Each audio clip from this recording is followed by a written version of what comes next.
الله الرحمن الرحيم الحمد لله الذي بعد والصلاة والسلام على من لا نبي بعده الصلاة والسلام عليك يا رسول الله وسلم عليك يا حبيب الله قال الله تبارك وتعالى في كلامه القديم إن الله هو الرزاق ذو القوة المتين صدق الله مولانا العظيم لائق صد افتخار حاضرین و ناظرین ذی وقار، اس وقت ہمارا ملک صرف سیلابی عذاب اور عذاب کی وجہ سے نہیں، اس سے قبل سے ہی معاشی بدحالی کا شکار ہو چکا ہے۔ ہماری ملک کی معیشت بالکل تباہ و برباد کے کنارے پر پہنچ چکی ہے۔ آخر سوچیں کہ رزق دینے والی ذات تو وہ ہے جو کافروں کو رزق دیتا ہے، ہم تو اس کے نبی کے نام لیوا ہے نا، اس کا نام لیوا اور اس کے حبیب کے امتی ہیں، اور اس کا وعدہ ان اللہ هو الرزاق ذو القوة المتین، بے شک اللہ تعالیٰ ایسا رزق دینے والا مضبوط طاقت والا ہے کہ اس کا دیا ہوا رزق کوئی چھین نہیں سکتا۔ معلوم ہوتا ہے کہ اس وقت جو حالات پیدا ہوئے ہیں یہ ایک طرح سے ہمارا رزق چھینا جا رہا ہے، اس سیلابی اور عذابی شکل میں چھینا جا رہا ہے، کیونکہ بارشیں آتی ہیں۔ کس لیے قرآن فرماتا ہے وَأَنزَلَ مِنَ السَّمَاءِ مَاءً، ہم آسمان سے پانی نازل کرتے ہیں، اس سے کیا ہوتا ہے فَأَحْيَا بِهِ الْأَرْضَ، زمین جناب والا سبزیاں اگاتی ہے، پھل اگاتی ہے، پھول اگاتی ہے۔ اب جب وہ زمین ہی باقی نہ رہی تو وہ رزق کہاں سے ہو؟ اسباب رزق ہی ختم ہو گئے ہیں، اسباب رزق ہی ختم ہوتے جا رہے ہیں۔ تو اسی لیے اللہ تبارک و تعالی ہی فرماتا ہے، خالق کائنات ہی فرماتا ہے کہ رزق کے اندر فراخی بھی میں کرتا ہوں اور تنگی بھی میں کرتا ہوں۔ کوئی نہیں ہے کسی کے رزق میں تنگی کر دے، کوئی نہیں ہے کسی کے رزق میں فراخی کر دے۔ تو اللہ تعالیٰ قرآن پاک میں متعدد مقامات میں متعدد انداز میں فرماتا ہے، یہاں فرما اللہ یبسط الرزق لمن یشاء من عبادہ ویقدر، اللہ تبارک و تعالیٰ اپنے بندوں میں سے جس کے رزق کو چاہتا ہے فراغ کر دیتا ہے، جس کے رزق کو چاہتا ہے تنگ کر دیتا ہے۔ اس کا مقصد یہ ہے، دوسری جگہ پر یقبض ویبسط کا لفظ استعمال کیا کہ میں چاہوں تو رزق کو قبض بھی کر دیتا ہوں، بند بھی کر دیتا ہوں، اور رزق کو فراغ بھی کر دیتا ہوں۔ اس لیے ہر چیز پہ طاقت رکھنے والا میں ہوں، اور ان اللہ بکل شیء علیم، میں یہ بھی جانتا ہوں کہ کس لیے کر رہا ہوں۔ تو آج ہم جو حل ڈھونڈ رہے ہیں نا اپنی معیشت کو سنوارنے کے لیے، نئے سے نئے منصوبے، نئے سے نئے جناب والا پروگرام، یقین جانیے ان پروگراموں سے ہماری معیشت کا حل نہیں نکلتا، ان جناب والا منصوبوں سے ہماری معیشت کا حل نہیں نکلتا، قطر سے مانگنے سے ہماری معیشت کا حل نہیں نکلتا، سعودیہ سے کچھ لینے سے حل نہیں نکلتا، غیر ممالک سے جناب والا امداد کے طور پر، قرضوں کے طور پر کچھ لینے سے ہمارا معاشی معاملہ نہیں سنور سکتا۔ پہلی بات یہ کہ اس بات پر غور کرو کہ ہماری معیشت میں تنگی آئی کیوں ہے، ہمارا معاشی حالات تنگ ہوئے کیوں ہیں۔ جب تک کسی مریض کے مرض کی تشخیص نہ ہو اس وقت تک علاج ہونا ہی ناممکن ہے۔ پہلی بات یہ ہے کہ اس بات کا پتہ لگاؤ، اس بات کی تہ تک پہنچو کہ ہمارے رزق کی ذمہ داری تو اس نے لی ہوئی ہے، وَمَا مِن دَابَّةٍ فِي الْأَرْضِ إِلَّا عَلَى اللَّهِ رِزْقُهَا،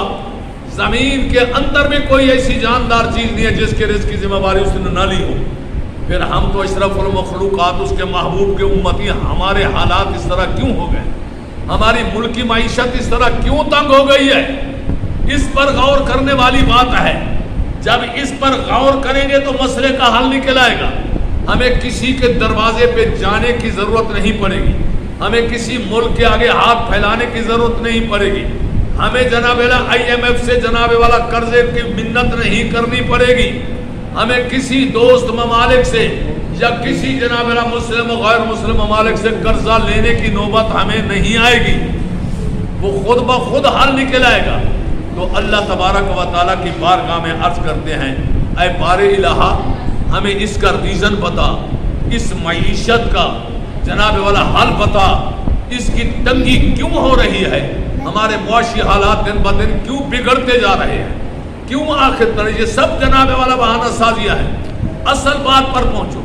معیشت تنگ ہو رہی ہے، مہنگائی ہو رہی ہے، یہ کرتا ہے وہ کہتا ہے، دعوے کرتا ہے میں یہ کر دوں گا وہ کرتا ہے۔ خدا کی قسم اللہ کا قرآن ہے کہ کوئی بھی کچھ نہیں کر سکتا جب تک کہ وہ راضی نہ ہو، کوئی انسان کچھ نہیں کر سکتا، کوئی حکومت کچھ نہیں کر سکتی، ارباب اقتدار کچھ نہیں کر سکتے، یہ جتنا بھی جناب والا اکاؤنٹس اور جتنا منصوبہ بندی کے ماہرین اکٹھے ہو جائیں یہ کچھ نہیں کر سکتے جب تک کہ جو کچھ اللہ نے اس کا ریزن بتایا ہے کہ جس وجہ سے ہمارے معاشی حالات تنگ ہوئے ہیں، جب ہم اس کی تہ تک پہنچ کے اس کا علاج نہیں کریں گے، اس کا مداوع نہیں کریں گے تو کچھ بھی نہیں ہوگا۔ یہ کیسے ہو سکتا ہے کہ جناب والا کہ ہمیں تکلیف ہو سر کے درد کی اور انجیکشن لگا دیا جائے ہمیں بازو کے درد کا؟ یہ بڑی عجیب سی بات ہے بھئی، جو مرض ہے اسی مرض کے مطابق ہی جناب والا علاج جاری ہوتا ہے۔ اب ذرا سنو قرآن کیا فرماتا ہے، اللہ تعالیٰ فرماتا ہے نہ در بدر کی ٹھوکریں کھاؤ، IMF کے دروازے پر مت جاؤ،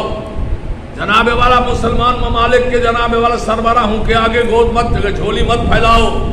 ارے لوگوں سے مت مانگو، یہ سارا کچھ جو کچھ ہو رہا ہے یہ تمہاری اپنی ہی وجہ سے ہو رہا ہے۔ مولا ہم نے کیا کیا ہے؟ فرمایا جب تم ایک کام کرتے ہو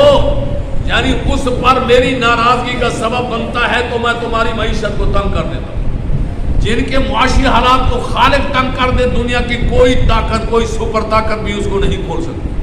مولا کیا ہے؟ فرمایا فَمَنْ أَعْرَضَ عَنْ ذِكْرِي، جب کوئی بھی شخص میرے ذکر سے، میرے قرآن سے، میرے دین سے، میرے اسلام سے، میرے احکام سے، میرے محبوب کی اطاعت سے،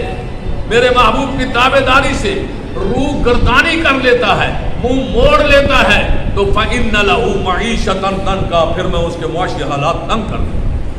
اس کا مقصد یہ ہے کہ تیری بات میں جھوٹ ہو سکتا ہے، میری بات میں جھوٹ ہو سکتا ہے، وہ لا ریب کتاب کو نازل کرنے والی بے عیب ذات کی بات میں اندر کسی قسم کا شک و شبہ نہیں ہو سکتا۔ اور اس کتاب نے فرمایا جس کے ابتدا پہلے کی ہے کہ ذالک الکتاب لا ریب فیہ، یہ وہ کتاب ہے جس میں کوئی شک و شبہ نہیں ہے۔ وہ فرما رہا ہے تم میرے ذکر سے منہ موڑ لیا ہے، تم نے، تمہارے معاشی حالات تنگ ہو گئے، آؤ آج بھی اللہ کی بارگاہ میں ذکر خدا بندی کیا ہے کہ اللہ کے احکام پر جناب والا عمل کرو، اللہ کی اطاعت کرو، اللہ کے محبوب کی اطاعت کرو، خدا کی محبت میں، خدا کے رسول کی محبت میں زندگی گزارنے کا عزم صمیم آج تم کر لو، اپنے گناہوں سے توبہ کر لو، اپنے جناب والا کے خطاؤں سے معافی مانگ لو اور اللہ کی بارگاہ میں جھک کر اس کے ذکر کے ساتھ۔ اور یہ بھی بتا دوں یہ اللہ اللہ کرنا ذکر ہے، نماز ذکر ہے، عبادات ذکر ہیں، اور یہ قرآن بھی ذکر ہے۔ یہ فرمایا انا نحن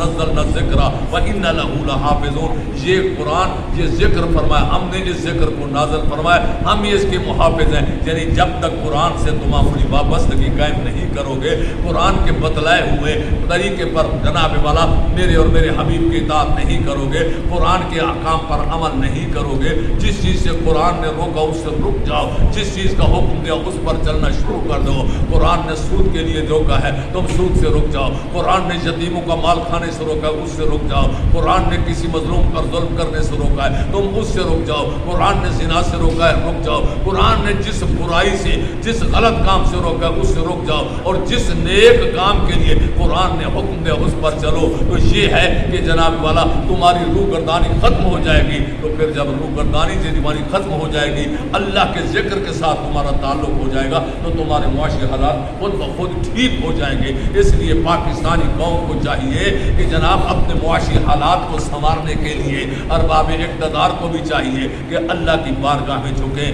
اور اللہ کے ذکر کے ساتھ تعلق قائم کریں۔ جناب والا یہ سیاست سے، یہ فراست سے، یہ عقل سے معاشی حالات ٹھیک نہیں ہوتے۔ معاشیت کو تنگ کرنے والی بھی وہی ذات ہے اور دینے والی بھی جناب والا حالات کو سنوارنے والی بھی وہی ذات ہے۔ اسی لیے ہم پر یہ ناراضگی ہے، ہم نے اللہ کے ذکر سے روح گردانی کی، اللہ کے قرآن سے، اللہ کی ذات سے اور اللہ کے محبوب کے احکام سے روح گردانی کی، جس کی سزا میں فَإِنَّ لَهُ مَعِيشَةً ضَنكًا، ہماری معیشت تنگ ہو رہی ہے۔ اللہ ہمیں اپنے ذکر